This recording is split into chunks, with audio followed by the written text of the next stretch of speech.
Okay, what can you say about the game and the way the team plays? I think first game of the season for us, just trying to get the jitters out.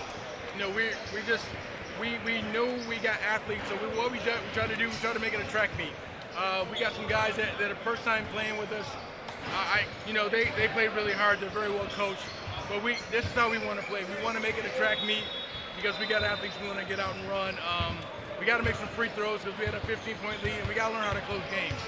If you're up 15, you can't let leads disappear like that. So I'm happy we got the win, but we got a long way to go. What were you hoping to see out of your team this weekend? Just to see if we can play from the neck up. You know, all these kids can play from the neck down. You got a whole gym of talent here. Everybody can play from the neck down. We want to teach our kids to play the game from the neck up. So if we can do that, we're going to do good. What do you think you guys do well? I see you're awfully athletic, but what do you do well? I think our defense is probably our strongest suit because we can run and jump, we can trap, and we haven't put a lot of stuff in yet. So right now, I think just being able to just play at that pace. A lot of these kids are all district, all state from their high schools, and we got a long way to go. We're not even close to a finished product yet, so stay tuned. Speaking of a long way to go, what do you say about coaching the guys when they're at this level and they get to you at the next level? What advantage do you have meeting them at this, or advantage do they get getting somebody like you to coach them at this level? I think when we get them at my level here, and because I coach at Lord's, we want them to think like college players now. So we're pushing them that way. I mean, we treat them just like they're college athletes at the 17U level. And we have 2 sophomores on our team, which are really talented kids. But we're teaching them right now to have that college mentality. You got to be a professional. You got to be at practice on time. You got to put in the extra work.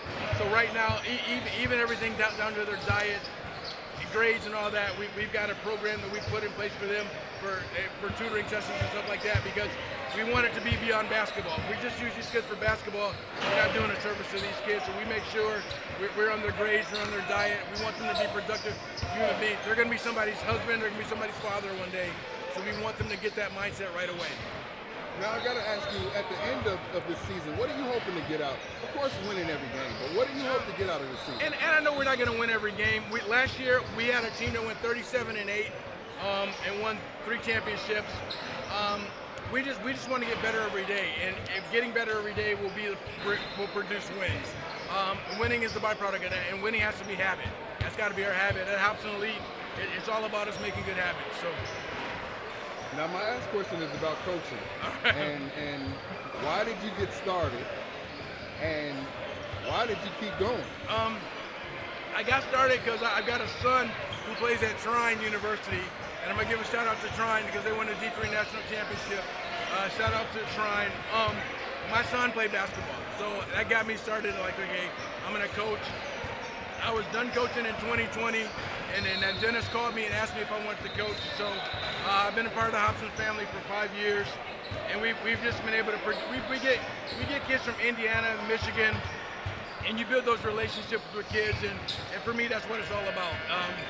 Wins and losses will come and go, but when you got kids that are texting you on Father's Day and stuff like that, and happy birthday, to me that means we've made an impact on that kid. So.